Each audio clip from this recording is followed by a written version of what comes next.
Welcome to the League of Women Voters of Snohomish County Forum for candidates for U.S. Congressional Representative, Washington District 1. I'm Karen Crowley, President of the League. Let me provide some background on this position.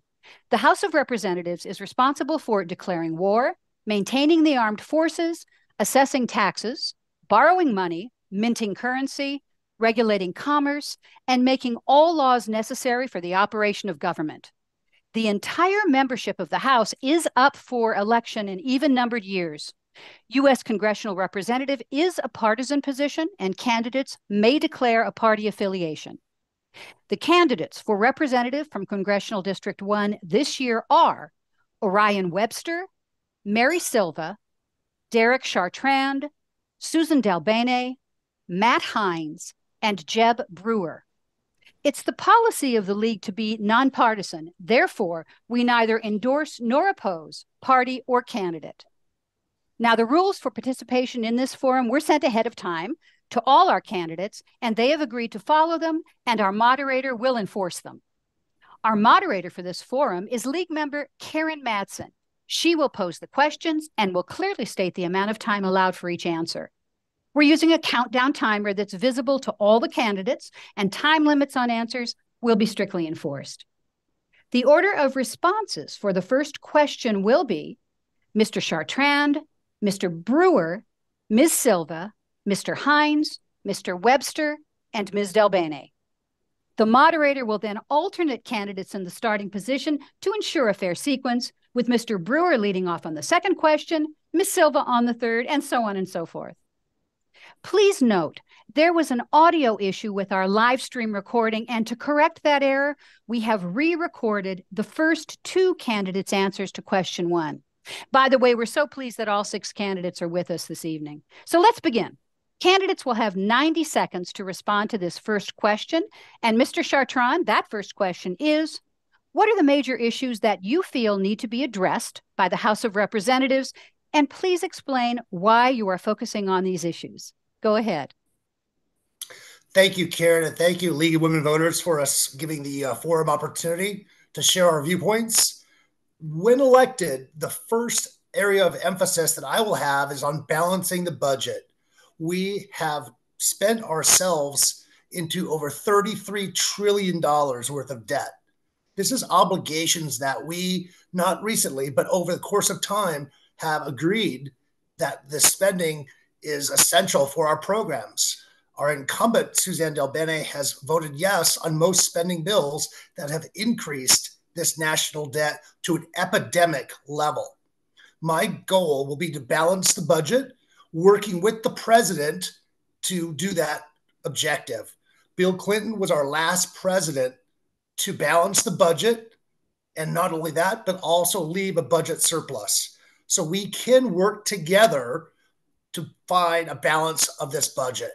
My second area of emphasis will be working with other freshmen and sophomore members of Congress to talk about term limits. This is, again, an area that I've campaigned on all 3 of my campaigns, and I will continue that work to make people feel the government is working for them. Thank you, Karen. Thank you very much. And next, Mr. Brewer. Well, first, thank you to the League of Women Voters for the opportunity to be here this evening. Essentially, my campaign is about the American dream and how it's not as attainable as it once was.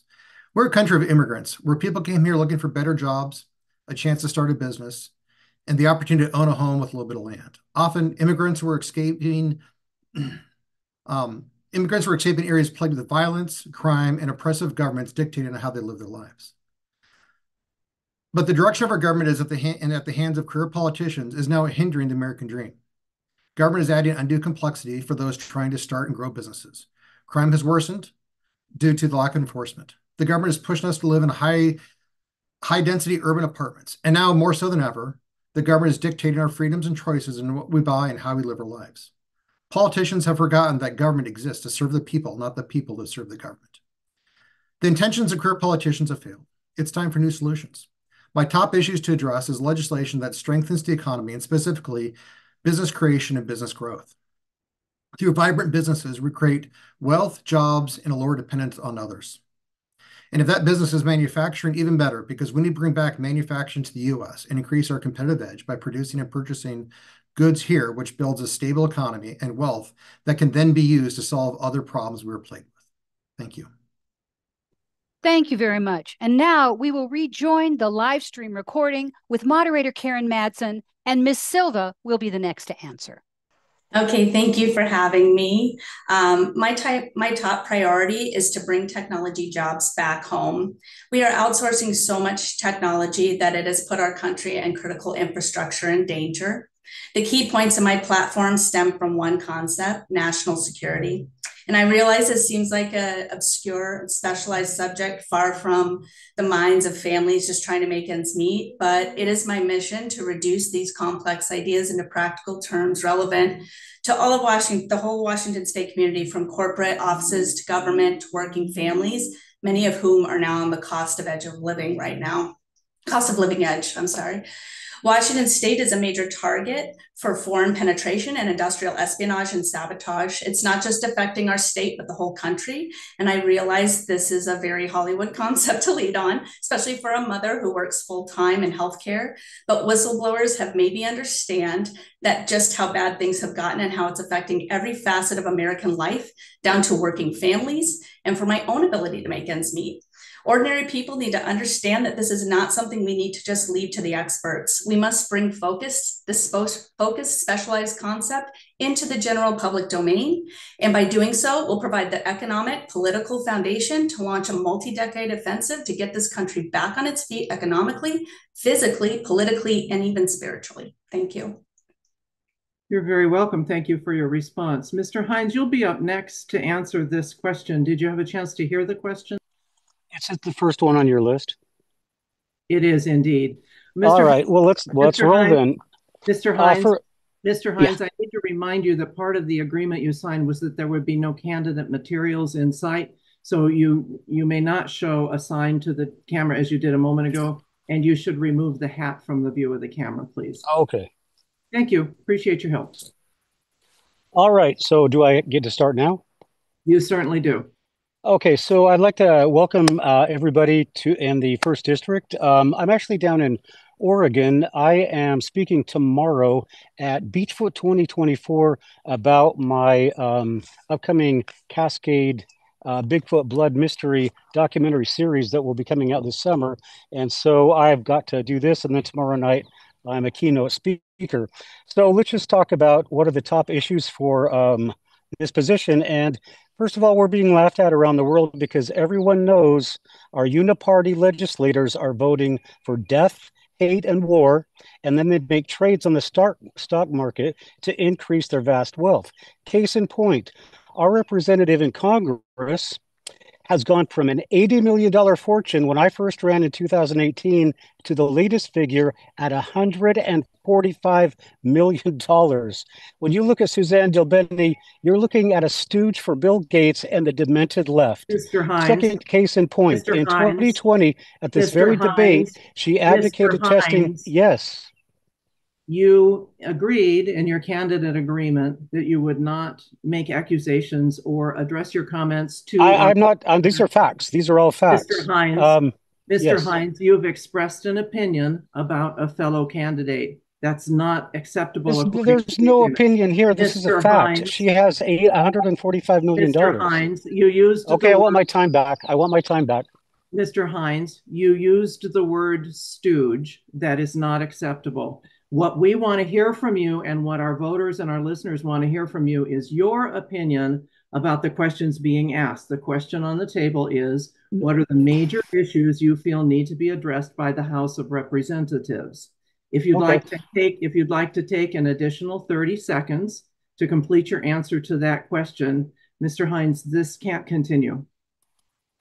Okay, yeah, well then there's the issue right there, is that we are not free to talk about what the real issues even are in a debate about the issues. So that is a big problem. And it starts with big tech, and it starts with our government, corporation, media. And I mean, you listen to this, we're not even allowed to talk about the reality of what our representative in Congress has done and is doing, and how she keeps getting voted back in. So I think that's a real problem. Thank Mr. you. Webster, you're up next. Thank you, Karen, and thank you to the League of Women Voters. I appreciate being here. Just like Mr. Chartrand said, we are in a monumental financial crisis at the moment.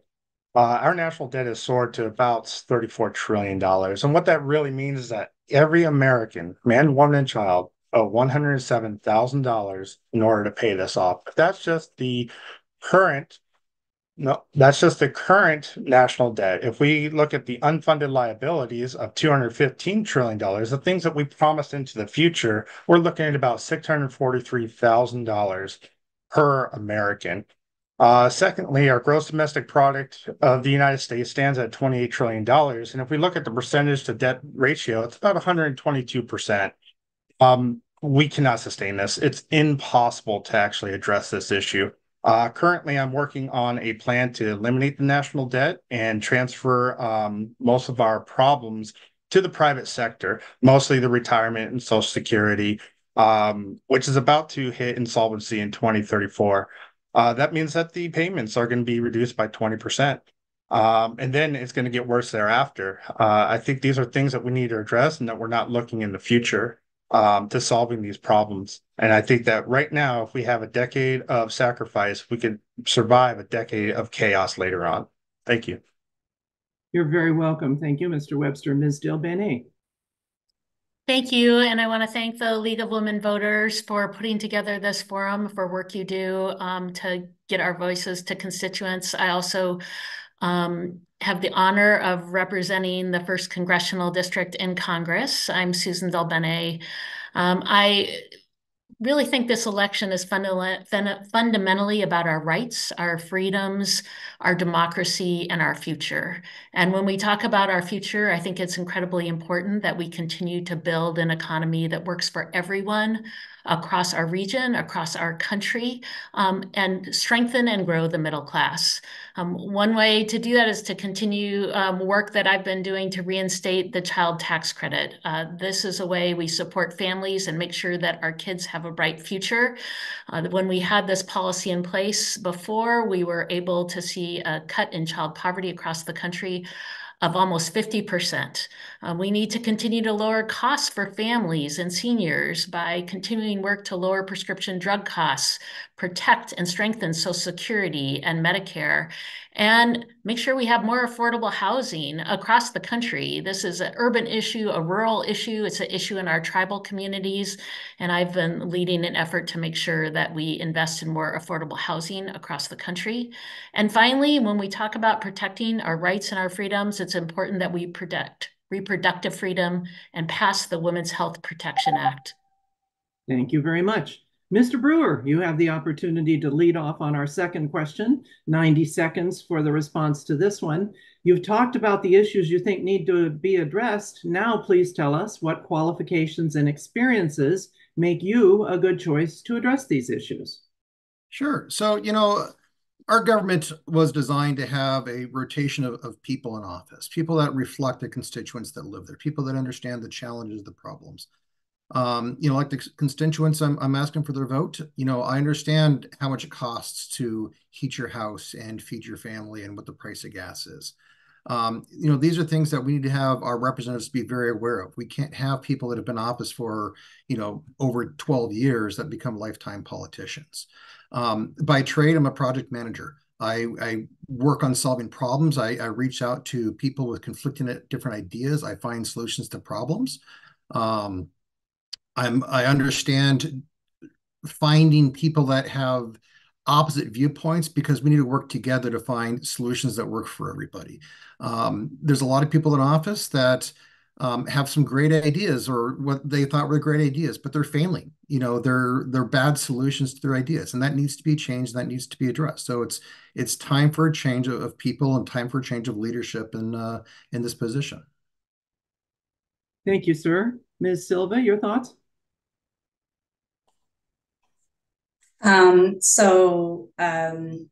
This is the question on, I'm sorry, what experience makes us a good choice?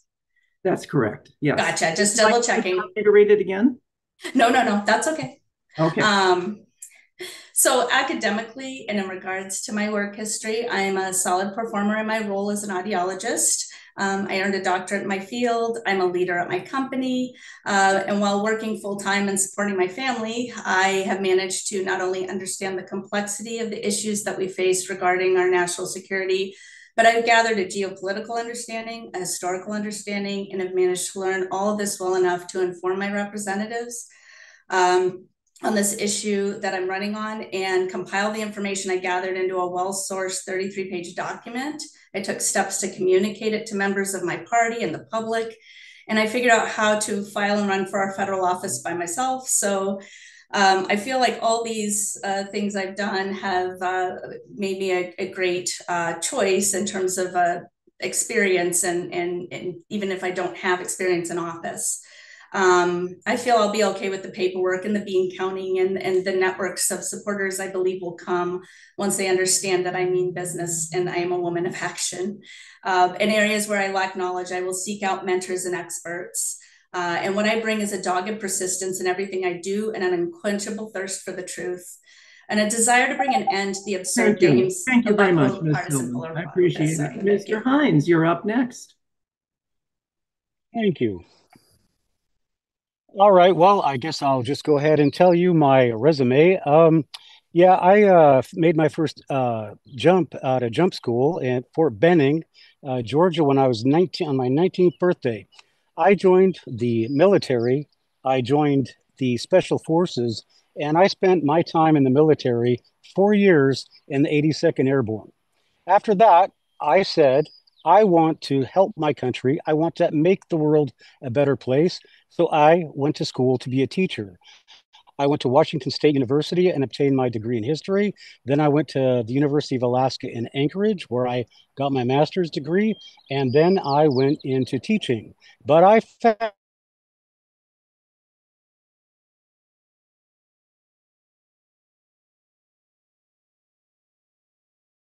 Mr. Hines, I'm afraid. Teaching, which I thought, that's not open for everybody. Are you right? Are you stopping me now?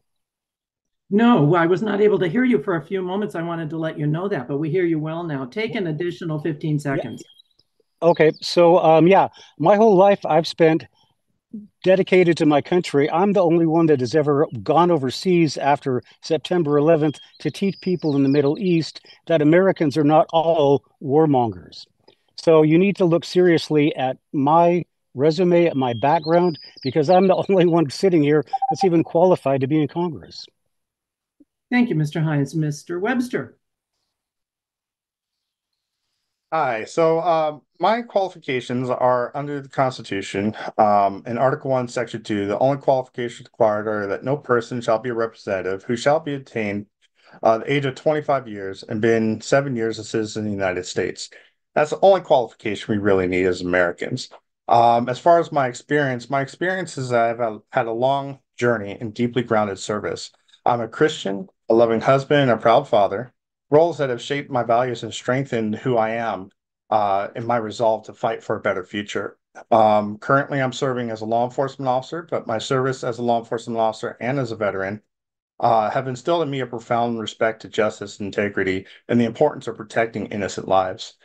These experiences have taught me a value of hard work, dedication, and the power of standing up for what's right, even when at times things are wrong.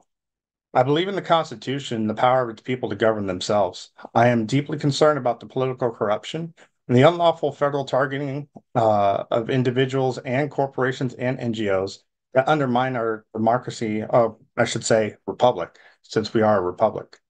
We deserve a government that serves the people, not one that rules over them with an iron fist. This belief is core to my campaign and drives my commitment to restore the accountability and integrity of our federal government. Thank you. You're very welcome, sir. Ms. Del Bene. Thank you. I have a long background of working to create jobs to make sure that we have strong economy throughout our region. I have 2 decades of experience as a businesswoman and entrepreneur, and I've always been focused on results. In business, it's about making sure you can continue to make a difference for your customers and your community. And that's a priority for me when I ran for Congress. I also ran the State Department of Revenue, where I helped to lower taxes for small businesses and help close the budget gap, and also had to implement legislation. So I've been very focused on making sure that we write legislation that makes a difference on the ground. And I have a strong record of working across the aisle since I've been in Congress. We'd only help our communities if we actually are able to get things done. Bills pass through the House to the president's through the Senate to the president's desk. That's what makes a difference. I ran for Congress because I grew up in a family that had a lot of financial struggles. I moved across the country as my parents looked for work, and yet I had incredible opportunities and was able to get a great education. I feel like that's become harder and harder for young people, and wanted to make sure that young people growing up today have the same opportunities that I had. Thanks for that response. Mr. Chartrand, bring it home. Thank you, Karen. What makes me ultimately qualified, again, as Oren indicated, there's very simple foundational qualifications. 25 years old and 7 years. We've got a situation right now where we have lost the art of listening. And what I bring to the table as a successful salesperson, both individually and as a team contributor, is the ability to listen, learn, and then lead. This way, we bring together disparate ideas. We bring together people with different ideas, and we allow them to feel like they're a part of that solution. So I've done a lot of collaboration over my lifetime, both professionally, spiritually. I mean, as a Christian, that's one of the things that we focus on too, is just creating a community for us to grow. And that's where the one thing that I will have on day one when I'm elected, Lord willing, is that, like Suzanne Del Bene, I didn't have any experience when I was elected, nor did she. So that way we have opportunities to truly listen, learn, and lead to the constituents who are ultimately our customer, in this case here. Those are the ones that we owe everything to. It's a privilege to represent people of the 1st Congressional District. It's not a transaction, and it's not a birthright. So with that being said, I've demonstrated that. I appreciate your thoughts. Thanks, Ms. Gary. Silva, you have the opportunity to lead off on our 3rd question, and it is this. What, if any, environmental legislation or regulation is a priority for you? Okay. I'll admit, environmental law is not my wheelhouse, but I do know how bad environmental law can be used and abused to promote agendas which benefit foreign investors. As we look the other way on the pollution contributions of countries like China, for example. I would look to scientists on all sides of the various debates to focus on legislation in this area. I am for useful environmental law that provides for good forest management, better waste management practices, high quality air to breathe, energy independence, protects our wildlife and ecosystems. But any legislation should respect the rights and needs of individuals who live in these affected areas. And I don't necessarily oppose environmental regulations outright. I just think they should make sense. I am not in favor of legislation that crushes local communities under the weight of absurd regulations in order to prop up a paper tiger industries that promote fear and that the world is ending and that depend on sweeping legislative action in order to achieve imaginary outcomes. Thank you very much, Ms. Silva. I appreciate it. Mr. Hines, you're next.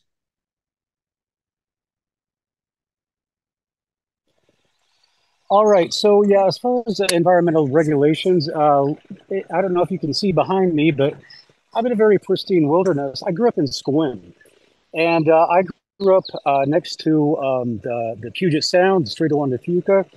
And if you look at it now, it's a cesspool. If you go take the ferry, it's just a bunch of sewage and sludge, and it's brown. And I just want to know what happened to the environmentalism. I grew up with just natural beauty. Obviously, I make a good living going out and being out in the wilderness, and I go out with my wife. And unfortunately, the Democrats stopped caring about the environment, and now they're clear cutting everything. And they're clear cutting why? So they can make concrete forms for these steel and concrete abominations that will never go away. So I would like to protect and preserve our wilderness, because if you want to get close to God. Thank you very much, Mr. Hines. I appreciate your thoughts. Mr. Webster? Thank you again. I'm from Washington, actually born in Puyallup, lived in Sumner, Bonnie Lake, Buckley area. Very small area that had a lot of farming. And so I love every part of nature. I really do. But right now, I think that we must place a lot of the programs and agencies on hold, because right now we're spending way too much money. During the Teddy Roosevelt administration, the government became the largest owner of public lands through conservation, which I'm immensely grateful for. We have probably one of the most beautiful countries in the world, and also Washington State is probably the most beautiful state I've actually been to. But we need to consider the next 10 to 20 years of sacrifice. Joseph Preet calls it a decade of sacrifice in terms of investing, and I think we need to do the same. We need to invest into our economies. We need to invest into our homes. And right now, we're just not doing it. We can see that with the collapse of our economy and our society at the moment. Thank you very much, Ms. Delbene. Well, one of the biggest things we can do to help protect our environment, our region, and our globe is to make sure we move to clean, renewable energy. Our region has been a leader and an innovator. Because of great work happening right here, our region was designated a hydrogen hub, which will help create clean energy jobs right here in King and Snohomish County. We have $1 billion of federal investment right here as a result of that. Snohomish County is home to some of the nation's leaders in clean aviation, which will make a huge difference going forward, and hydrogen has been a part of that. Democrats also passed, with my support, the Inflation Reduction Act last Congress to help spur investments in clean energy projects across the country. It's helping to create 1.5 million jobs over the next decade, and also includes investments in clean renewable energy. In fact, I led the effort on the clean hydrogen production and investment tax credit.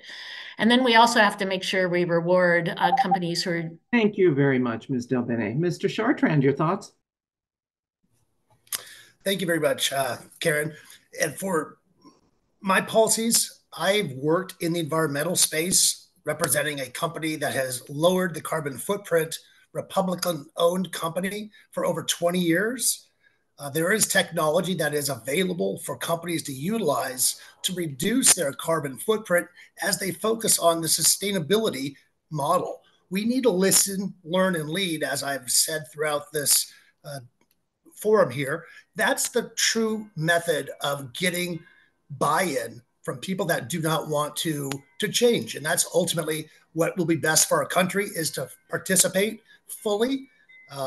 I've enjoyed the opportunities to change perspectives on what conservative values are within the private sector. So there are Republican-owned companies that do care about the environment, just like we saw with the EPA being created there in the Richard Nixon era.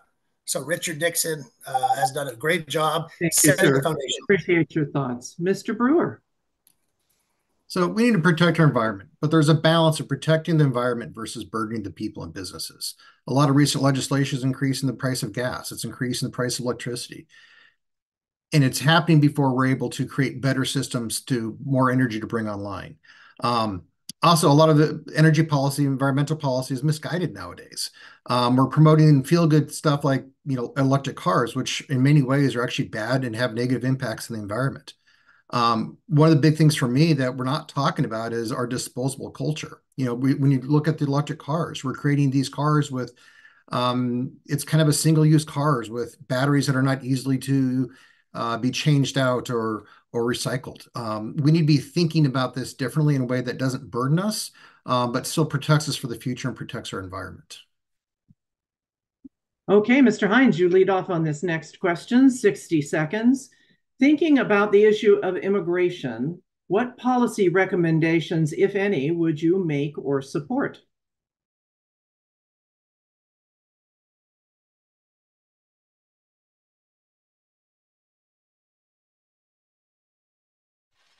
Who's that for? I'm sorry, sir. Who is that for? Is that for me? Okay. Yeah, I want to talk first of all about. I married my wife. She's an Indian national, and we married in the Sultanate of Oman. She's a Christian, and early on, she confessed an undying love for the United States and its protection of Christians around the world. We went through the immigration process legally. I did all the paperwork to save money. We spent 5 years terrified of even getting a traffic ticket or anything that would lead to a denial of our citizenship. While we played by the rules, we watch immigrants come into this country who are used by the race-baited Democrats who say everyone's problems are based on white people. We watch Spanish-speaking people verbally abuse us at the Trump rally in Everett in 2016. Now, because a few people are stupid enough to vote for Democrats, lying Joe Biden is offering amnesty for people who are too lazy or don't care to do what my wife and I did honestly. If you're in this country illegally, you committed a crime crossing our border, and you will never, ever get citizenship if I can help it. Thank you, sir. Mr. Webster? Thank you for that. The DOJ, ISDHS need to be revamped from the top down. The wall needs to be completed, and we need mass deportation that needs to be executed. This is why I support President Donald Trump's position to secure the border. This isn't about illegal immigration and the struggles that come with it, but also for national security. We've seen migrants from across the world, not just from South America. Just recently, a report came out that was published that there was a 600% increase in penetration attacks on military installations. Not to mention the fact that if we look at New York and Chicago, we're looking at how immigration has negatively affected our economy and our communities. We've seen rampant crime or crime waves happen with little regard for justice. And I think that needs to stop right now. Thank you. You're very welcome, Ms. Delbene. We need bipartisan action to handle the very real immigration crisis we're seeing in our country right now. And, when I first came to Congress, this was one of the first issues I worked on, bipartisan comprehensive immigration reform. To make sure that we get something across the finish line and make a difference for our communities. John Boehner, the speaker back then, wouldn't even put the bill on the floor because it would have passed. It had already passed the Senate. To really make a difference, Congress needs to act. We need immigration reform that takes a balanced, responsible approach to secure the border while recognizing the enormous contributions that immigrants have made and are making to our nation. But Republicans won't even allow a vote on a bipartisan deal that they participated in that would help secure our border, a deal that was supported by the Border Patrol Union. Instead, Donald Trump said, don't support it because he wanted to make it a political issue instead of solve it. We need folks in Congress who are going to solve problems. Thank you very much. Mr. Chartrand, your thoughts on immigration?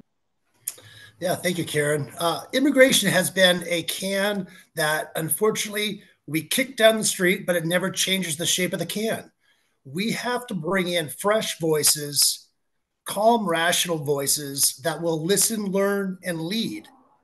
We've had this issue for the last 30 plus years. We need to come to an agreement where we can include those that have come here, that have contributed to our society, and then those that have not. Those would be, in my mind, someone that would be looked at for disciplinary action up to deportation. We need to have an opportunity for all those around the world to still continue to recognize America as the shiny light on the top of the hill. We still need to welcome those people to our country, but we need to welcome them legally, responsibly, and we need to do that with fresh voices. Thank you very much, Karen. You're very welcome. Mr. Brewer.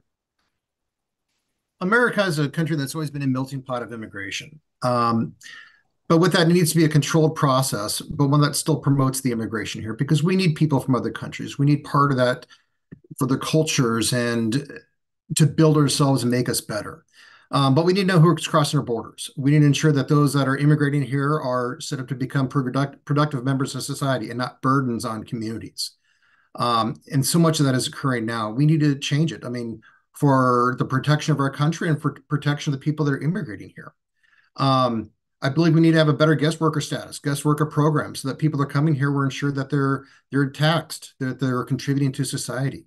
If we need to have penalties of employers that if they're not paying the taxes, there's going to be penalties against that. And if you're not an American citizen and you break the law, you need to be immediately deported, one strike. Thank you. Ms. Silva, you have the last word. I'm probably going to repeat what everybody has said here. We should have compassion for immigrants who come here for a better life and want to assimilate into our country and contribute to our success as a nation. But, they should favor immigrants who can demonstrate they value liberty and respect our laws. I'm just going to skip through since I don't want to repeat what everybody else says. My main issue with immigration is I feel the most pressing thing stems from immigrants who hail from hostile countries who also hold high security clearances and posts. I think we should definitely reassess security clearances of some of these folks, and that would put a dent in our espionage and sabotage problem. Thank you. Mr. Webster, you're up next first on this next question, 60 seconds. What will you do, if anything, to support a vibrant economy in your district? Well, Ronald Reagan said that the most terrifying words in English language is, "I'm from the government and I'm here to help." And it stands true today. The government cannot solve anything.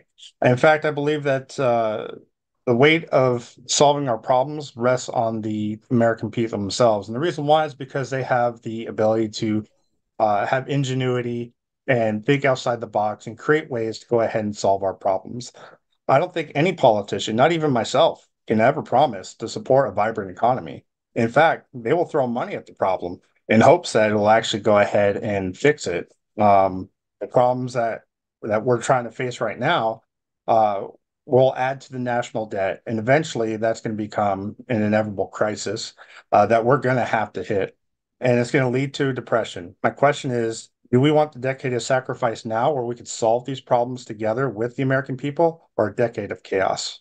Thank you. You're welcome, Ms. Delbene.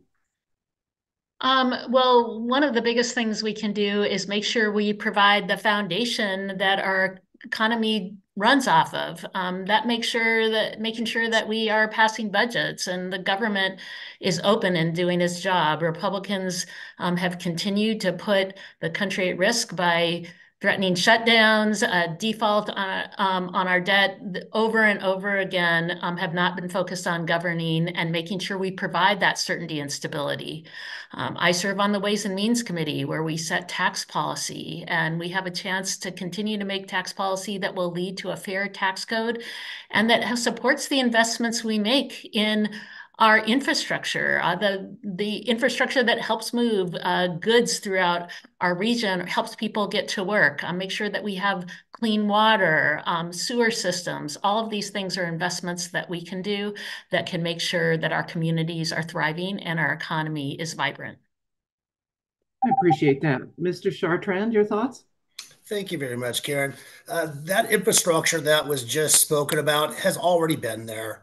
That's the one thing that we do not see a change in. We need to encourage investment in our communities. And the way to do that is to reduce regulations that are just seemingly red tape. Common sense is a theme that I run in my life. If it doesn't pass the smell test, it's probably not going to work. We need to put in people that, again, will listen, learn, and then lead. Not be told what to do by a party, not be told by their own inner feelings, but listening to the constituents, listening to the community. I have done that over the last 5 years as I've ran. It's my third time running, and we've increased our voting percentage, and we're hearing from our constituents that my message is on point. So we look forward to expanding on that during this election. Thank you very much, Karen. You're welcome, Mr. Brewer. We need to first listen. We need to listen to the businesses, the people that have concerns. We need to help them to build plans together that create and support legislation that grow and make businesses here more competitive, that make them more profitable, that allow them to hire more people. we also need to be working with our community leaders to identify new opportunities to bring businesses to our communities. And then really work with all the governments and everything to pass legislation that ensures that we're not creating an undue burden on the businesses. Thank you. Ms. Silva? Well, the main focus of my platform is jobs, and I can't think of a better way to support a vibrant economy than to bring our lost tech jobs back to Washington State and return a focus toward innovation and regaining our competitive edge. We can protect our industries from sabotage and espionage by providing better accountability measures and standards, and we can fight to reverse tech transfer policies that help our enemies do the United States a large degree of harm. We will do well to end our ties to old money, old foundations, old controllers, and once and for all, and forge ahead by creating new wealth and opportunities that puts our country, our state, and our district first. Thank you. You're very welcome. Mr. Hines, you have the last word on this one. Excellent. Yeah, just like our economy, I'm running out of juice, so I might disappear any second now. So yeah, I'm a business owner, right? And it would have cost me $80 to come down here to Oregon a few years ago. Now it costs me $140. All right. So the first thing we need to do is we need cheaper gas. Number one.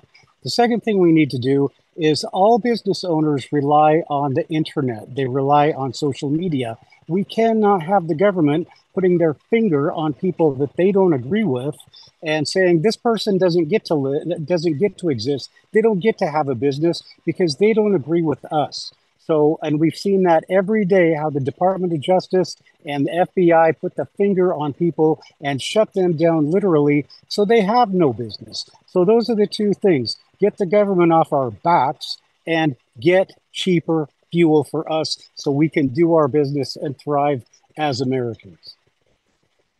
Thank you, sir. Ms. Del Bene, you have first answer on this question, 60 seconds, to tell us about your approach to passing legislation. What values are of greatest importance to you in working with other legislators? And please provide a brief example to illustrate this approach.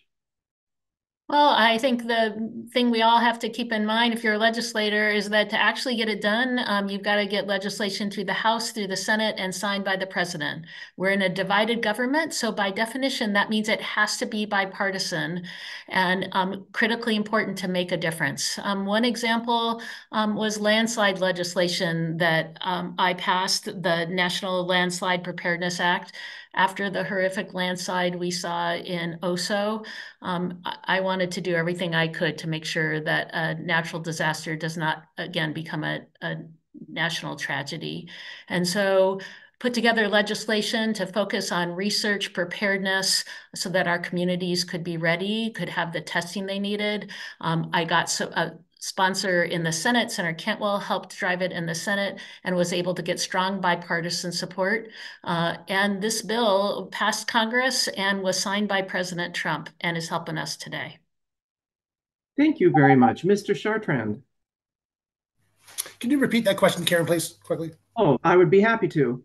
And thank you for asking. You should all feel free to do that. Please tell us about your approach to passing legislation. What values are of greatest importance to you in working with other legislators? And please provide a brief example to illustrate this approach. Yeah, thank you, Karen. I think the most important and critical element that we all forget is this is a relationship-based environment.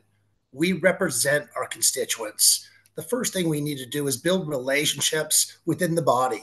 Again, we don't have to always agree or share drinks after hours, but we can listen, learn, and then we can lead together. Together, we can make a difference. This is an opportunity for us to make a shift, a paradigm shift in action and in career politician perspective. We need fresh voices that will allow people to feel included in this process. So there's legislation that would be very helpful that does not get the communication, does not get the opportunity to come to life because existing relationships feel that there is value in power. I want to put the power back into the people. Voting for Chartrand for Congress will provide. Thank you very much, Mr. Chartrand. Appreciate it. Mr. Brewer.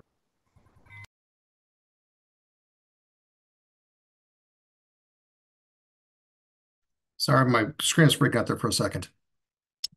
So, sorry for oh, sorry, computer issues all of a sudden. Listen, I'm proud to be a Republican. I believe in the fiscal conservatives. I believe in the family values that the Republican Party offers, but I'm not afraid to reach across the aisle, work with others, and I recognize that's really the job. The job is not one party or the other party. The job is problem solving. Day one, I expect to reach out to the other representatives from Washington State and develop programs, with them of how we can better support the people of Washington State. I also want to reach out to all the freshman and sophomore congressmen and really try to develop a plan to drive term limits. Because again, I don't think being in Congress representing the people should be a lifetime career. We need a fresh exchange of ideas. We don't need people that have been in office for forever. Thank you, Ms. Silva. Thank you. I value collaboration, lively debate that results in real problem solving as well. I value diversity of ideas, sincerity. I value forgiveness, humility, accountability, and transparency. And I believe these values can be fostered by representatives who are here for the right reasons. One of the things that I feel I've done, at least I haven't been in office, but I did take the time to compile a document of open source information, and I reached across to send it to Suzanne Delveni, who is a Democrat. I'm running as a Republican. It was out detailing the outsourcing of our high technology jobs to Israel. And I offered to provide her with whistleblowers, and I offered to help her write the legislation to stop this from continuing and bring our jobs home. But I wasn't taken seriously, and that's why I'm here. So I'm a very fair-minded and open person, and I'm aware of cognitive biases, and I'll work hard to try to keep those biases out of my decision-making strategies to solve problems. Thank you. Mr. Hines. A real simple answer. Let's just face it, guys. Donald Trump is going back to the White House, and I'm going to go to Congress, and I'm going to vote for everything that Donald Trump wants to do, as long as it does not violate my conscience and it does not hurt the country. So as far as this talk about compromising across the aisle is nuts. And we don't need nuts anymore. We need rational people in Congress that will pass legislation that will put America first, will put you that live in the first district first, and will bring home things that you need, like proper education, school choice. Because if we don't educate our kids, we have no future. So let's forget about this compromise stuff. We're going to give our kids back the education they need. We're going to have a future, and we are going to get rid of the demented Democrats. Thank you. Mr. Webster. I'm not sure I could follow up more after Mr. Hines' comments, some of which I do agree with. But I also agree with Mr. Brewer and Mr. Chartrand because they hit most of my points. So it's hard to actually be the last one on the totem pole, but Americans are tired of the current process. We're sick and tired of career politicians. We're sick and tired of all the spending. We're sick and tired of people promising the future and promising this and promising that and not having anything go anywhere, except for our taxes go up. My hope is to actually persuade other legislatures of our dire situation and work to accomplish our duties that are required under the Constitution for the American people. For 100 years, we've allowed the politicians to throw money at problems, and usually in the form of legislation that's created for out of control bureaucracies. But the Bible also speaks on wise counsel, and I don't think that Congress is wise counsel in some respect, but the people are. Thank you, sir. I agree. It must be hard to go last on some of these questions, but it can't be easy to go first. And Mr. Chartrand, you get to do that next. This is question number 7, and the question is this. What's your position on the John Lewis Voting Rights Act and the Freedom to Vote Act? Please explain. Yeah, great. Thank you, Karen. Thank you for this question. And it's our first important duty that we do as citizens of this country is participate in the process. Voting is the element, the mechanism that takes place. I think the Voting Rights Act of 1965 was a quantum leap forward for us to provide inclusion for all Americans. That was something that I 100% agree, was overdue. And I think that what we have with the John Lewis amendment here, we have an opportunity to really delineate, is it a state's right or is it federal? And I fall under the under the state's rights for voting. So for me, it's about the state's choice. We are talking 1965 in a divided country, more divided than we are now. There was rife with racism that needed to be addressed. Fast forward to 2024, we see a different. Thank you very much, sir. Mr. Brewer, your thoughts? You know, a person's vote is sacred. We need to ensure that all Americans have the opportunity to have a safe and secure voting system and that their vote counts. I do have some concerns with the John Lewis voting rights law. As Derek mentioned, you know, it takes away, I believe, a state's sovereignty. I think the voting needs to go to the states for them to have that decision and not at the federal level. I think there's some other egregious problems in our voting system that need to be addressed. I don't have a lot of confidence in the voter rolls. My father-in-law moved out to Washington State 5 years ago, yet he still gets voter ballots from Colorado, which Washington works with every election cycle. So, you know, we need to clean that up to make sure that voting is fair. Second, again, I'm going to go back to, you know, we need to make sure we get rid of some of these career politicians in there because the system is structured such that all the money goes to the people that have been in office for a while. Thank you, sir. Ms. Silva? Thank you. I'm in favor of every citizen in this country having the opportunity to vote on election day, but I'm not in favor of any legislation that unjustly removes the state's authority over their election system. I'm already on record opposing a recent law that the state passed regarding Albert sensors that usurps local control over our elections and sends voter data into a black box system, which is handled by a third party. I believe this act is a little bit at odds with the 2013 Supreme Court ruling, which determined the states do not need to receive pre-approval from the federal government to impose new election rules and regulations. It's a little redundant. It does expand. I think the 1965 voting rights is excellent, but you know, maybe it can be improved upon. And I definitely would like to see something brought forward if people feel that way. But I don't know that this actually cuts it. So I'll leave it at that. Thank you, Mr. Hines.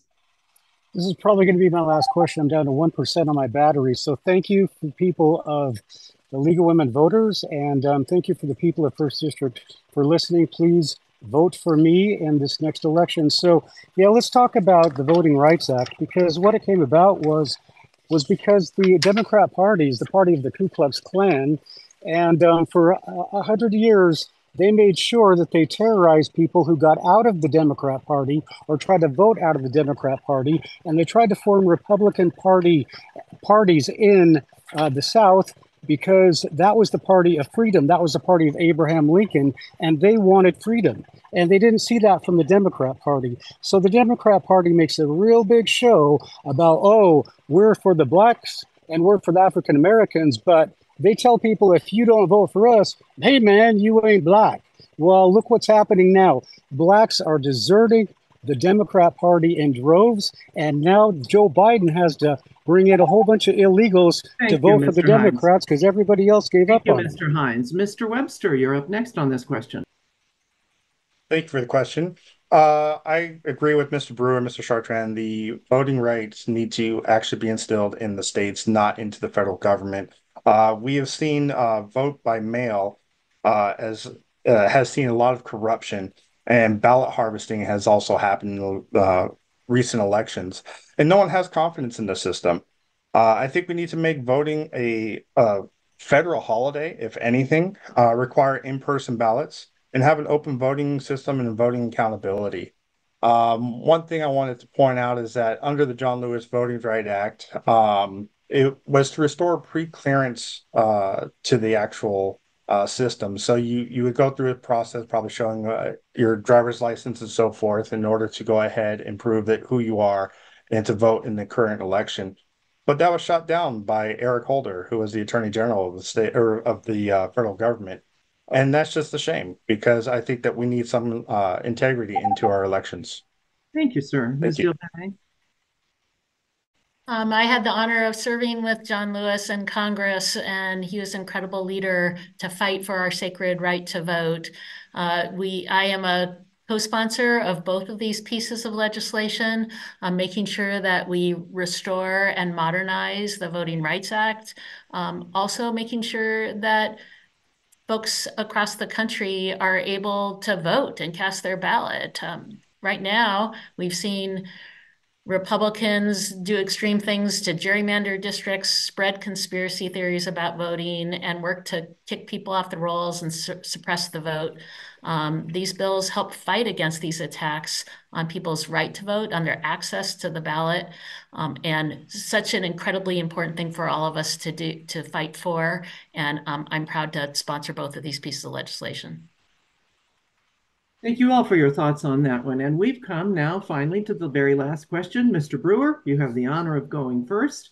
And the question is this: please tell us something about your life experience that might surprise or intrigue voters. You know, I was thinking about this one. I was once told by a CEO of a company I worked for. If you guys are familiar with the book Good to Great by Jim Collins, it talks about everybody's in a bus and the bus is going in one direction. And he said, you know, Jeb, I don't see you on the bus. And that bothered me for, a good couple of years. Then I finally realized, you know what? I rarely sit in the bus. I act as a mechanic. I'm the guy that tunes the engine, that enhances the engine, that looks for problems, that fixes things to make sure it's still going to go. The mechanic is not the guy that's just going to sit in the bus and just go in one direction. The mechanic is the guy that's actually going to get stuff done to make sure that the bus and everybody on it is going to get where they can go. So that's kind of the way I've really always looked at life. And that's what I do in Congress, is to making sure we're going in the right direction. I'm going to fix things. I'm going to build things. I'm going to improve things. I'm going to challenge things. And that's just my perspective. Thank you very much. You're very welcome. Ms. Silva? Well, after this forum, I'm not sure this will surprise voters, but I approach life with a real persistence. I will dig and dig and dig for the truth, regardless of what it tells me. And I believe that we need to, you follow the truth no matter what. And this process of running for Congress is really, for me, has been kind of a spiritual experience in a way, because I've been challenging myself on levels I've never challenged myself before, to learn and understand things that I never knew I needed to know. So I think this approach to life is what will allow us to have the curiosity to solve problems and discover what we're made to do in this world. And so it's been a wonderful experience so far. And I look forward to the journey going forward, regardless of where it takes me. And that's it. Thank you. Mr. Hines, are you able to hear me? I think we've lost Mr. Hines. That's unfortunate. Mr. Webster, you're next. Well, thank you for that. Actually, there's so much to talk about. First, I grew up here in Washington, but I grew up in a broken home with domestic violence. Once I turned 18, I enlisted into the Navy, and it was 1 year prior to 9/11 occurring. We had just gotten back from a deployment, and we were pretty run down on that deployment. When my enlistment was up, I actually became a homeless veteran. And I had to fight and claw through the VA bureaucracy for my disabilities and for things that could actually help me get back on my feet. I've gotten back on my feet. I'm a great, wonderful woman down in San Diego who is now my wife. We have a 4-year-old together. But she has helped me to want to inspire to actually get my education. So I became a pilot. Now I'm a new CEO of Guardian Aviation. I'm a law enforcement officer. And now I need to figure out if I'm going to continue with my campaign or with my career. Thank you, sir. Ms. Dilbene? Well, thank you. And I think maybe the fun fact about me is I was a high school football referee, and in many ways was great training for many things I've done, including being a member of Congress. I also just want to remind folks, since this is our last question, about some of the things we didn't talk about, how important it is that we invest in our communities. One of the things that's top of mind here, public safety, making sure that we are investing in our law enforcement. I've had the chance to talk to our police chiefs, our local sheriffs, and hear what they need and help make sure that we're getting resources for the work that they're doing. I also think the investments that we make to address the fentanyl crisis, healthcare in our communities, these are top priorities. So I want to continue that work, and I ask for your support. Thanks to League of Women Voters. Mr. Chartrand, you have the very last word on the very last question. Well, Karen, well, thank you very much. Thank you to the League of Women Voters for giving us this forum to have this roundtable here. Kind of a factoid that I would like to share. Like Orrin was a homeless veteran, and I salute your service to our country. Orrin, thank you very much. Like you, food insecurity is a real occurrence in millions of Americans' lives. I might look polished with a suit and tie.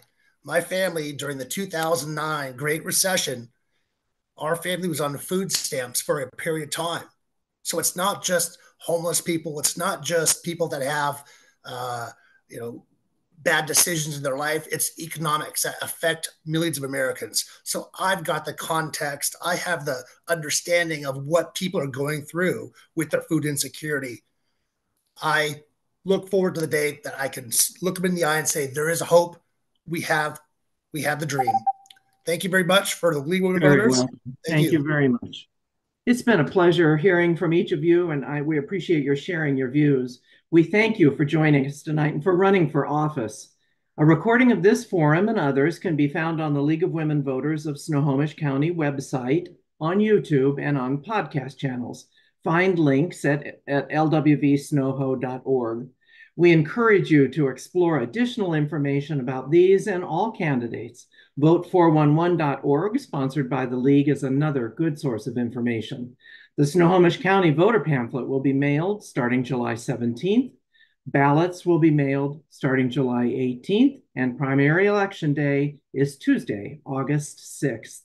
Please be a voter.